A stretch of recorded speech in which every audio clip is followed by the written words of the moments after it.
Hello everyone, I'm just getting set up here. I tested the audio, so hopefully it's working. If you've been on this group for a while, you know I sometimes have a few audio issues. So Facebook was like, oh, you want to help women with stress? Let's see what you've got. Okay, so today we're just going to be talking about cognitive or mental stress and recovery.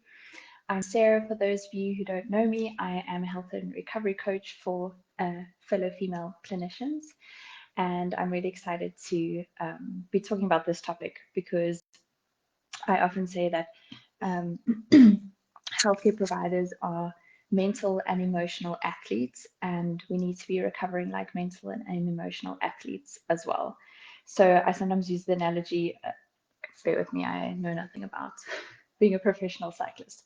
But let's say you're a professional cyclist and you go and train for multiple hours a day and you get home and your partner says to you, hey, do you want to go for a bike ride?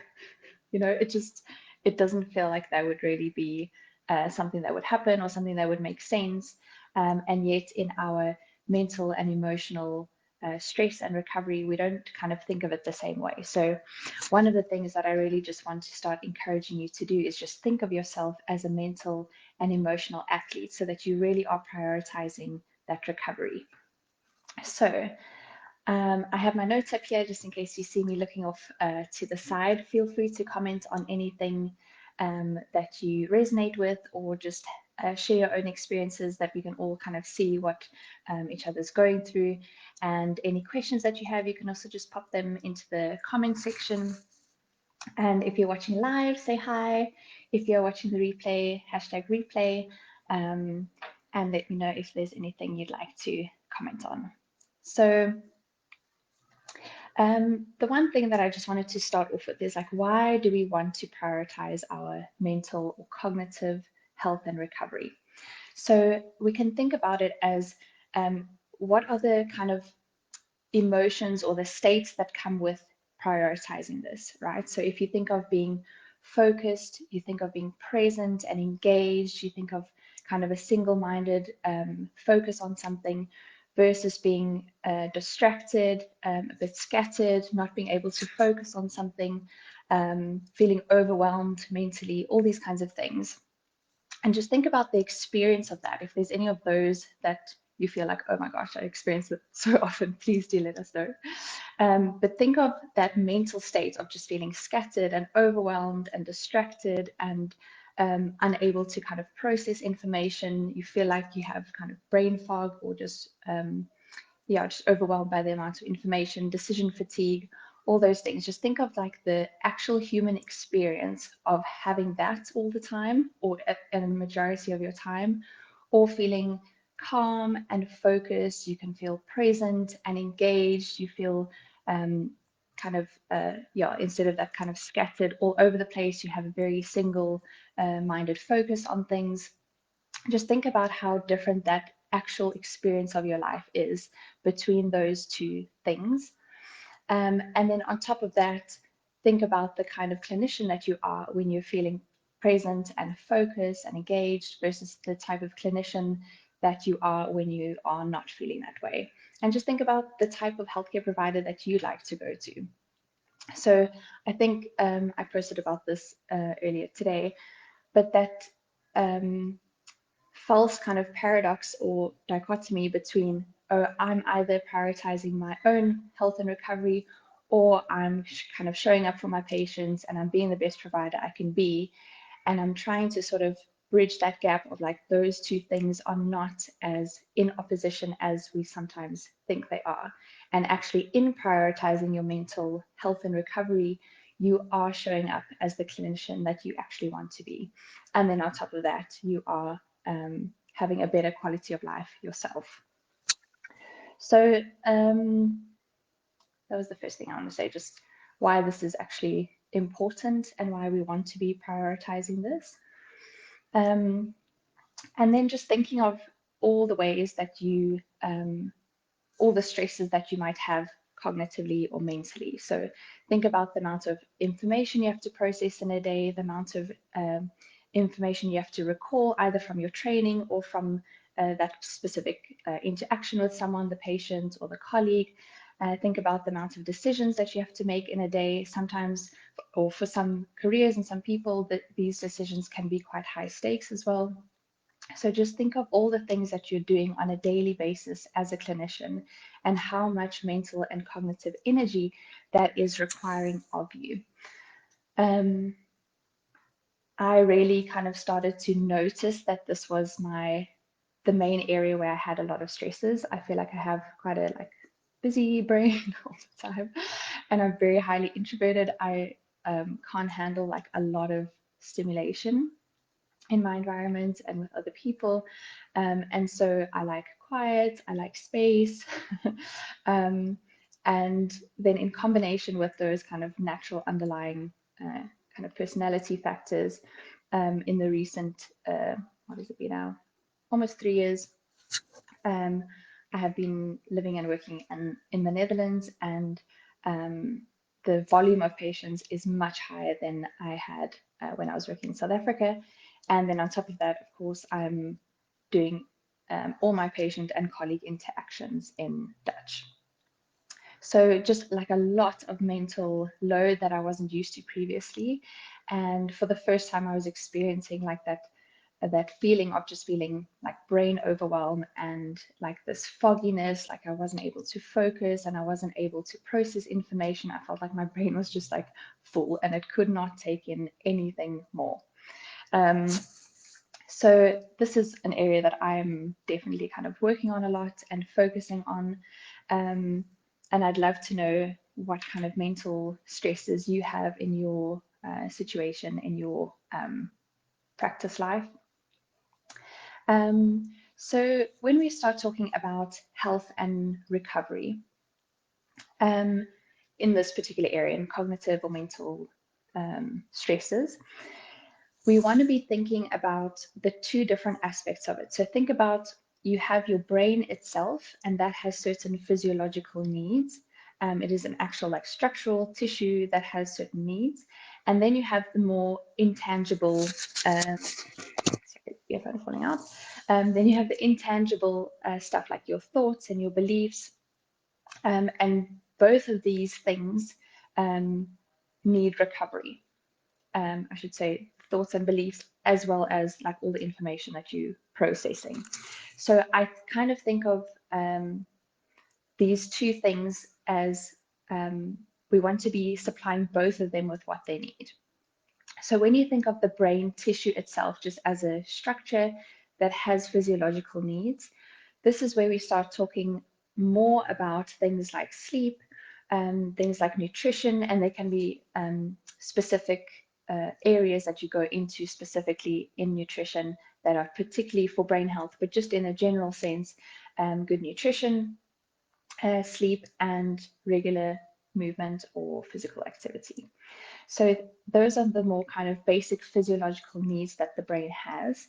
And then when we think of more the cognitive needs, like all the processing of input, the making decisions, the thoughts, beliefs, etc., that I kind of think of the recovery as more, in a general sense, I think of space. So just think of space where those demands, those cognitive demands, are not present or are present in a lower amount. So think of space in your day where you're not specifically focusing on a task, space in your day where you're not having to make decisions or reducing the amount of decisions that you have to make, space in the day where you don't have to be engaged with someone else and processing that conversation, space in your day where you're not trying to do a million things at once and you can focus on one specific thing.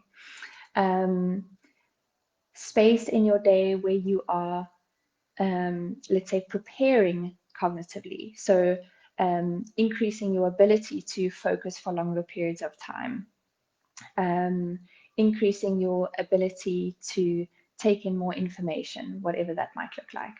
And then you also have time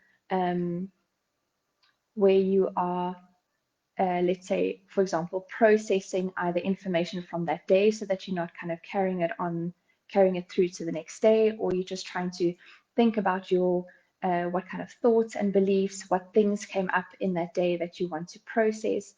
And then in a more general sense, just your general thoughts and beliefs, and reflecting on them, journaling on them, trying to get or do what we call kind of self-distancing, where you're seeing your thoughts objectively, you're seeing them kind of on that piece of paper, preferably, and you're looking at them like a set of thoughts and beliefs that you can start questioning, like, is there something else that could be true about this? Is there another way to think about this? Could someone else look at the same situation and think something differently, etc. So we want to be being more flexible cognitively. In other words, we are able to access different perspectives on things, think about things differently, act in different ways than we did in previous versions of a similar situation, etc. So having that flexibility, and then also just processing that information in a kind of deliberate way. So if you think of all the patients that you saw in one day, you probably had so much that you were thinking about with all those patients. And it can be helpful to just, if anything kind of stuck out to you about a certain patient interaction, or that you want to process, why did that, piss me off, or why did that stick with me, or why did that make me anxious, whatever it is, you can process that with something like journaling, for example, as well, or just talking about it with someone, that kind of thing.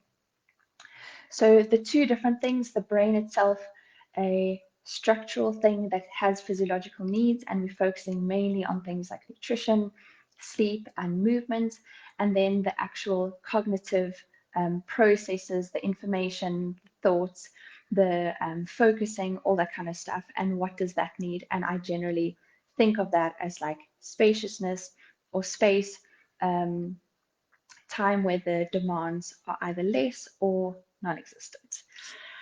One of the things that I did want to mention as well, which is something that we don't often think of when we think of cognitive stresses or something that's demanding of us physiologically, is the control or inhibition of our impulses. So as healthcare providers, we also have, whether that's internal or external, we have these beliefs about like how we need to be. We have a certain general perspective on like what does it mean to be professional, and in that way we're trying to control our natural emotions. We're controlling our natural behavior in a certain way, and that actually has a demand. And it's similar to the concept of emotional labor, which I've done a live on, if you scroll back into this group. But it's a similar kind of concept, right? We are expending energy in trying to show up in a particular way, in trying to not get angry when someone says something, or not get upset when someone says something hurtful or whatever. We're trying to show up in a way, whatever we believe professional to mean, but we're trying to show up professionally and maturely and responsibly. We're trying to be kind of a leader in this patient clinician interaction, etc. And that inhibition or control of your natural impulses or behavior actually has a cognitive load. So that's something to be aware of. And also just thinking of when you get home or in the rest of your daily life, that you also don't want to always be having to do that as well. So you actually want some space where you just are allowed to be whatever, and a space where there's no judgment or criticism about that, but just having a space where you're allowed to just, in essence, like venting or just being yourself, or whatever you kind of interpret that opposite of controlling your natural impulses and behavior. Obviously, there's a limit to that in your personal life, but just kind of being aware of that, I think, can be so helpful. So there's a lot in this, and this is just kind of a broad overview of all the areas that we can go into when it comes to mental and cognitive stresses and recovery, and just as a reminder, when I say stresses, I don't necessarily mean something that's stressing you out, but I just mean something that's demanding resources of you. So disrupting homeostasis, demanding resources, anything that's like taking out of your tank, essentially. And that can be a very positive thing. We want to be expending energy on things, right? It's not necessarily that a stressor is a bad thing. It just means that we need to be recovering appropriately when we do have certain stresses or demands on our resources. So yeah, so sorry, I lost my train of thought there. Speaking about mental and cognitive um, processes. So we kind of covered the whole spectrum of things a little bit broadly. And then based on what you guys also find interesting or what you would like me to expand kind of further on, or based on certain conversations or feedback that I get from people, we can go more specifically into certain areas of these. But it's just to give you kind of a lay of the land when it comes to cognitive and mental stresses and recovery. And then we can go into that a bit deeper. So one of the things I just like to brainstorm at the end of most of my lives is just a way that you can kind of take a bit of action. So I don't want to just be like lecturing at you. We want to actually, translate this into behavior change. So I'd love to know if you kind of had to think of all these processes, these demands that we have, and ideas on recovery, how you can choose maybe one or two practices that you can try out in the next while.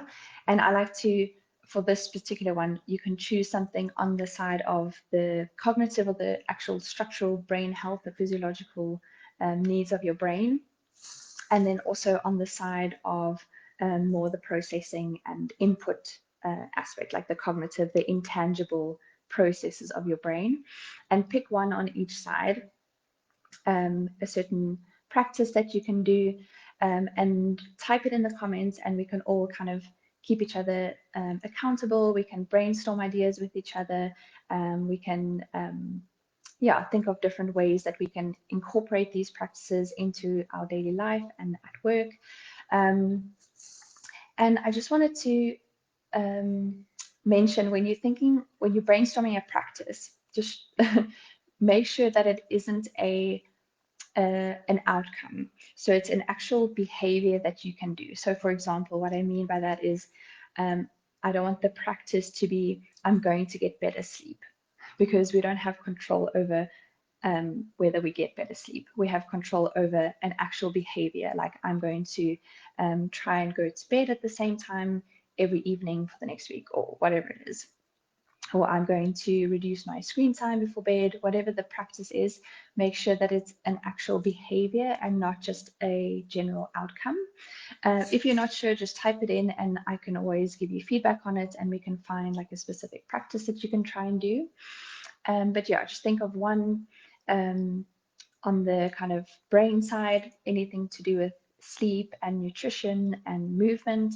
And then on the processing side, or the intangible, how to create kind of space or some time in your work or personal life where you have less demands or no demands on your cognitive functioning. Some ideas could be, like I said, kind of going to bed on time. It could be, or at the same time every night, having like a regular sleep schedule. Things like in between patients, instead of looking at myself here, instead of scrolling social media, I'm going to, take a few deep breaths, or close my eyes for a few minutes, or I'm going to just, not be looking at my screen, or whatever it is, do a few gentle movements. It could be something like going outside in a break instead of staying indoors. With nature, we have what they call like soft fascination. So nature is a stimulating environment, but in a different kind of way to like a focused task. So you can almost think of focusing on a task very kind of narrow and zoned in. and then soft fascination, which is easy or yeah, easy, I guess, to get in nature, is more like a general focus, like a soft focus, soft fascination. You're interested in your environment, you engage with it, but in a very kind of gentle way, and it doesn't require a lot of cognitive, it doesn't have a high cognitive load.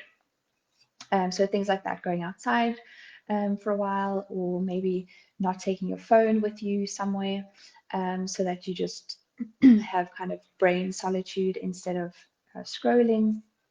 Maybe asking your partner for just half an hour when you get home, please don't talk to me, don't ask me things, don't tell me about this complaint, complaint, um, especially if it's a health complaint, things like that. And then based on these two practices that you've brainstormed, and if, like I said, if you want feedback on it, let me know. Of these two practices, think of one 5-minute action that you could take in this coming week. So from today, a week onwards, what is one 5-minute action that you could take in that week that would move you in the direction of one of these two practices? And please comment that as well. I can give you feedback on that as well. And we can also, check in with each other and ask, how's it going? What did you find difficult about that? And with all of these things, these actions are not a way to kind of shame yourself, like, oh, I said I was going to do this and I didn't do it. Whenever you set out to do something and you don't end up doing it, think of it as feedback. Just get curious about it, like, oh, that's interesting. Why didn't I do that? What got in the way? What do I feel like got in the way? What was I thinking? Anything that's kind of reflecting on that behavior, and you can share that in the group as well. That's what this is for. So one of the other things that you can do as well with this, once you have the 5-minute action, you don't need to do this, but if you'd like to do it, especially if you're coming up against a lot of resistance in this action, you can take it through kind of like we did in the Deep Health live. You kind of take it through, and you can do this with any behavior that you ever kind of wanting to do. You can take it through all the aspects of your deep health, which is your physical health, your emotional health, your mental health, your existential health, your relational health, and your environmental health.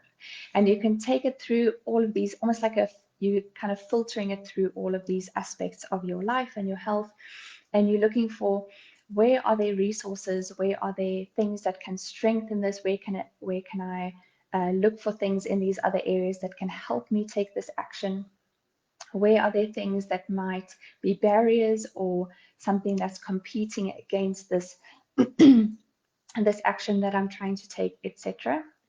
And it's just a way to kind of look ahead and see what might be potential barriers or things that can strengthen an action, and it makes you more likely to be able to follow through on that action, or to see why you are having resistance towards it, or why it seems almost impossible to do.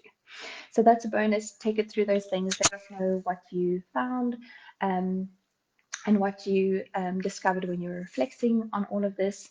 If you want specific help with something that you've chosen to do, an action, or you are finding it difficult to actually find an action or carry it out, you are welcome to join. Sorry, not join. You're welcome to sign up for a mini coaching session, and we can chat through this particular area. And those mini coaching sessions, the link is in the description of the group, and those are available all the time. So anytime you're struggling with something, or you want specific help or support on something, you just sign up for that. It's by its nature, it's mini, so it's short.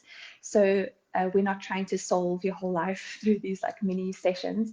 We're just trying to get a little bit of clarity and get you some positive momentum in the direction that you're wanting to go in.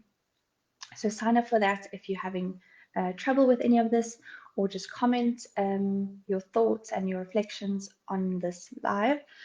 Sorry. And I can help you from there. Awesome. Have a great day, guys, and I will see you soon.